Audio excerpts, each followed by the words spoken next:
Now, I've been getting a lot of questions about the skinny fat situation. So that is generally where you have leaner limbs, but you hold a lot of fat around your belly. Now, it's very different to someone that just has stubborn fat around their belly, but needs to lose a significant amount of weight still. If you're skinny fat, generally you don't really need to lose a lot of weight. You might need to even gain some weight. But the idea is you need to lose body fat. So I wanted to make this video today to go over 2 common mistakes you need to stop making if you are skinny fat, and then go over a few frequent questions I've been getting asked by you guys. Hello, welcome back to my channel. My name is Jodie and I help you change your beliefs so you can change your body, your health, and your life. This video, we are talking about the skinny fat situation again. I have got other videos on this, but in this video in particular, I want to go over 2 mistakes you need to stop making and then discuss or just answer some of the frequent questions I've been getting.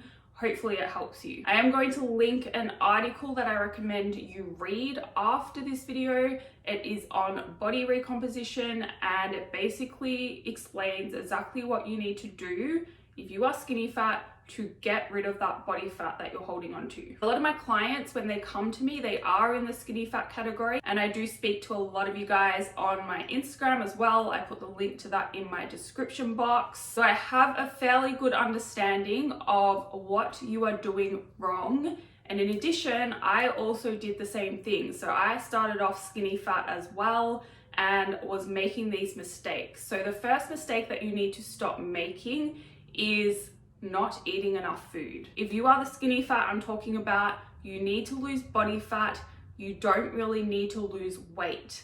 Now, in order to lose that body fat, you do need to be in a calorie deficit, but it doesn't mean you need to be in a calorie deficit all the time. And in general, what you're going to need to do is you're going to need to eat around your maintenance calories over the course of the week.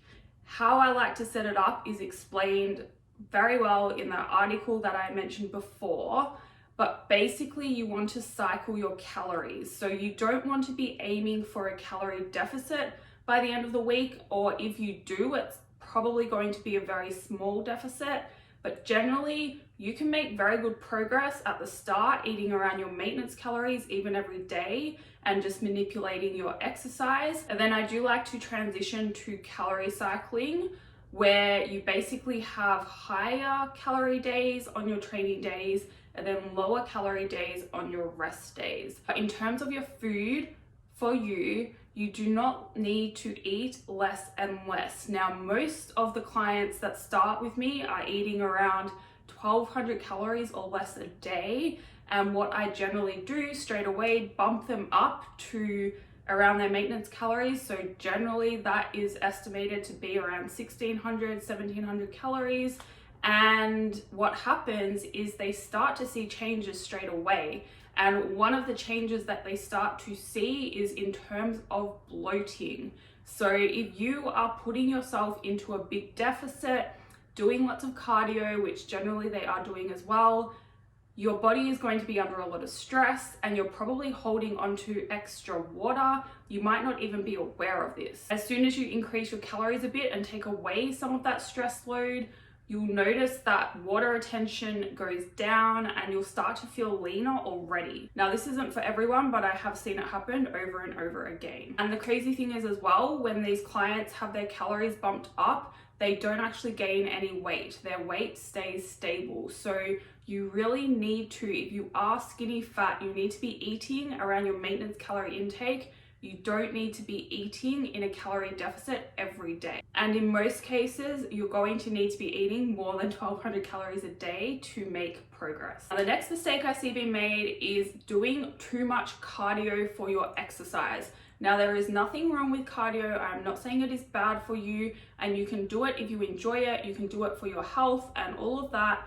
But if you want to make progress in terms of being skinny fat, if you want to lose that body fat, the best exercise you can do is weight training, because what you really need to do, if you're skinny fat, your biggest problem is having too much body fat for the amount of muscle you have. So your body fat to muscle ratio is way skewed to having too much body fat.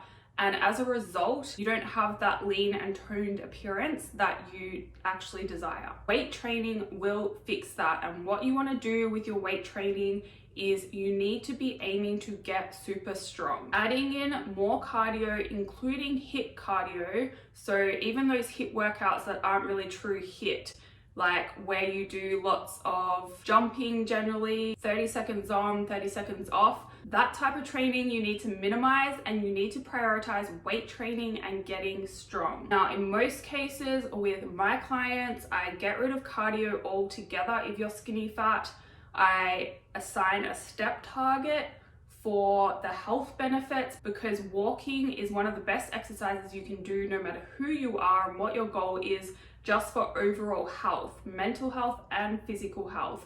And the best thing about walking is, unlike steady state cardio or HIIT cardio, walking doesn't stress the body out. So again, once I get rid of the cardio, increase calories, that gets rid of that stress, reduces the water retention, and pretty much most of my clients notice a difference within the first week. The other reason that you want to actually make sure you're eating enough is that if you are not eating enough, you will very quickly plateau in the gym. Your strength is going to stop going up because you're just not fueling your body to be able to keep making that progress that you need to make in the gym. That was the biggest mistake I made myself. I thought carbs were bad, I had to cut them out, and so I was severely restricting my carbohydrates.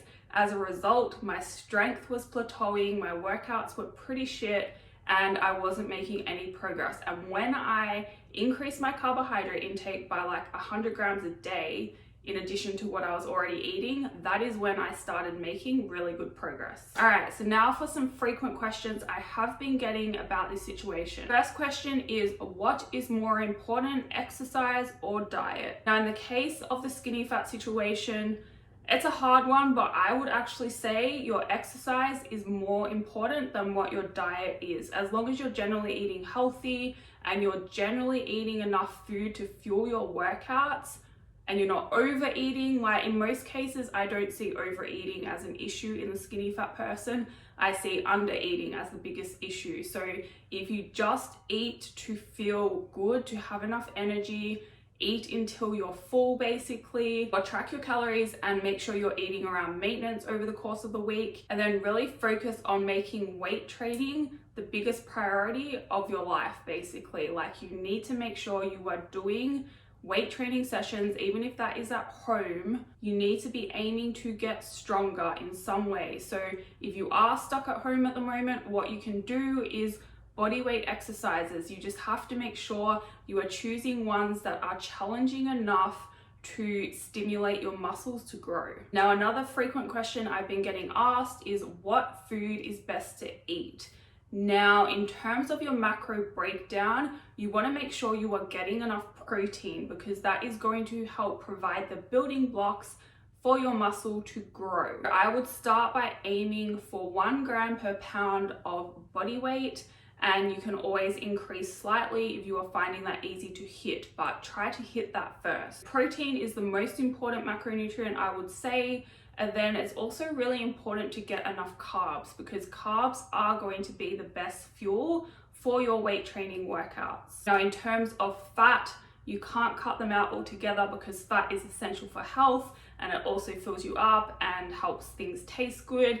So definitely eat some fat, but don't restrict carbs, because you'll quickly plateau in the gym if you do. Another frequent question is how much protein, and I pretty much just answered that, so I'll move on to the next question, which is how many reps should I be doing in my workouts?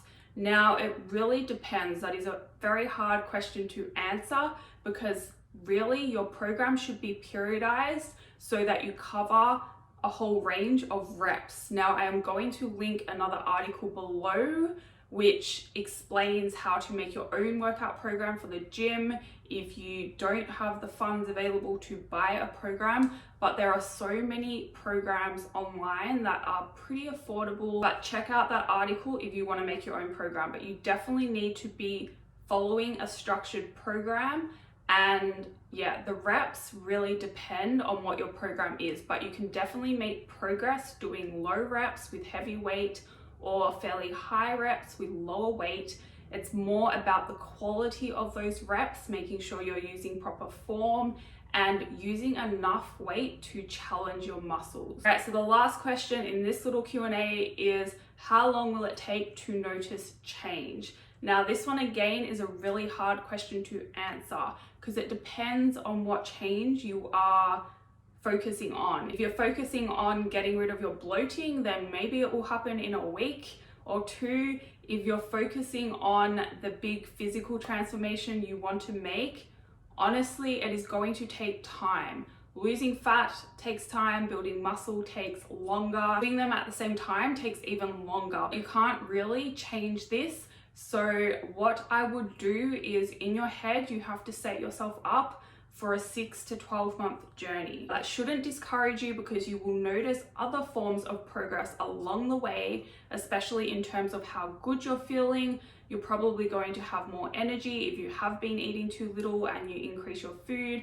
Your digestion might improve, your bloating might go away, and your strength is going to start going up. You're going to feel really confident in the gym and within yourself. There are so many benefits that come from going through this process, the process of body recomposition. Time is going to pass anyway, so you can't shortcut it. Just accept it. It's going to take 6 to 12 months, maybe even longer. Like, honestly, the longer you stick to it, the longer you do it, and if you can just make it a part of your lifestyle, you are going to get a ridiculous transformation the longer you do this. And what you'll find as well, like a lot of my clients that have been with me for a while, and even in my own case, you start to really fall in love with the process, especially when you see what you're capable of in terms of your training. Definitely set yourself up for success though. Have a mindset that it is going to take time, and all you have to do in the meantime is be consistent and you will get there. So that is all for this video. I hope it helps you. If you have any questions, please send me an email. I'll put that in the description box as well. Hit the like button, hit subscribe if you'd like to see more, and I'll see you in the next video.